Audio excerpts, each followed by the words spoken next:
Hi guys, Arthur here from Homeowner DIY. Guys, this is your quick tip of the week. So this is the spot where Undermount kitchen sink is going to be. So we see backing back here. There's backing on this side, but on this side right here, there is no backing. Now, the sink is like 30 pounds without anything in it. So if you throw a turkey into the sink, you're gonna have a massive amount of weight. The plan will be for strapping to put probably around 7 straps. I can use the backing over here. There's backing up here, but since there's nothing over here, I'm going to show you my method to install plywood backing. So what we'll do now is material and tools.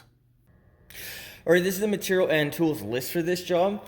So I have a tube of PL glue, 1/2-inch plywood, a C-clamp, hacksaw, and then a measuring tape.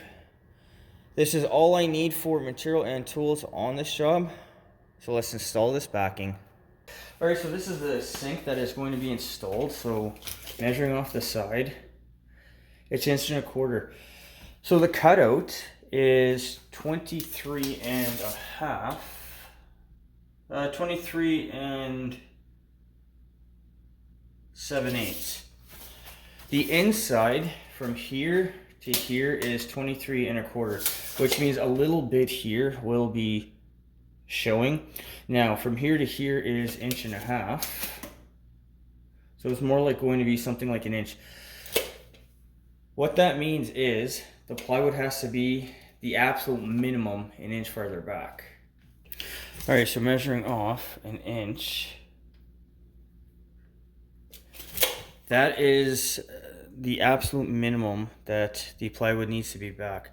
So my plan here will be to clamp a piece of plywood somewhere farther back to give it a little bit of space.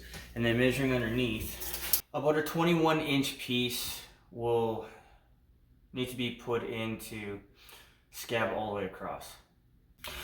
All right, so I have a mark here, 2 inches from here, a mark here, 2 inches from here. So if we split this, I think the sink will come somewhere around here, so we want to be a little bit farther back. So I have my piece of plywood, and then the edge will go on the marks like that, and then I'm going to grab a C-clamp and then clamp this into position.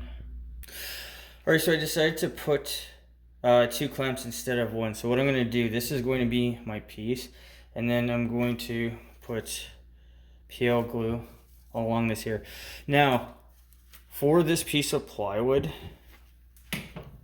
it curves a little bit this way, so I want this to be to the top. If you put it this way and it curves downward, you're going to have gaps on the end, so at least this will want to straighten itself out.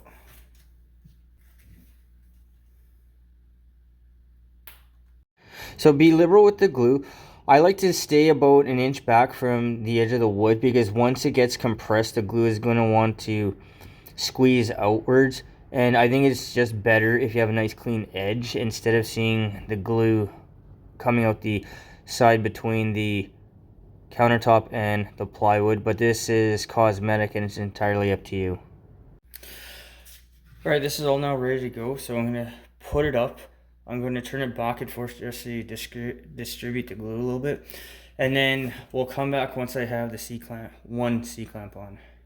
All right, so the one C-clamp in, this is parallel along with the cutout. So now I'm going to throw the other one in here. Okay, so both C-clamps are on. Make sure that you tighten it up to the point where you hear the wood cracking a little bit down here.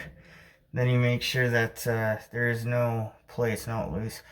Otherwise, I'm going to leave this for a day, and then we'll come back in a day once the glue is all dry. Alright, so this is the plywood. It's been glued on.